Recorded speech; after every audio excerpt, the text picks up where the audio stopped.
Hi, my name is Christopher Hart. I'm a cartoonist and author of many books on how to draw cartoons and all sorts of stuff. Today, I'd like to show you how to draw kind of a gesture sketch, which is just the bare minimum of a sketch to get the basic framework, but to put as much expression into it as you can. So I'm going to have this female character standing. Here's the neck. This curve of the spine. There is the back, like that. Here is the front neck and chest.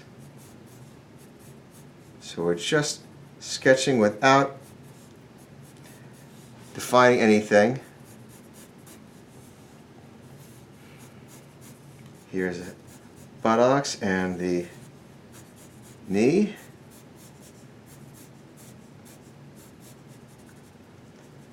The foot like so. So you have expression for everything. Comes a big curve here, a big curve here.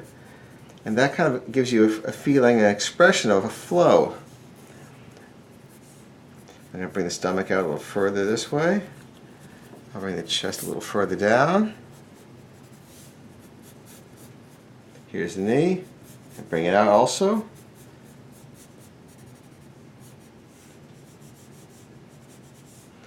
Like that. And I'll put the shoulder up here. Make this long enough. Some people make the upper arm a little short because they're just not used to drawing it as much. They think of the lower arm because it's attached to the hand. And so they make the lower arm the long one of it. That's a mistake. So you want to do it like that.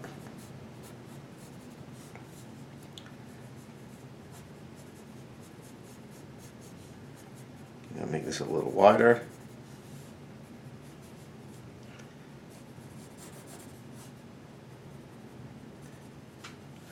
Now that's really all you need to get started.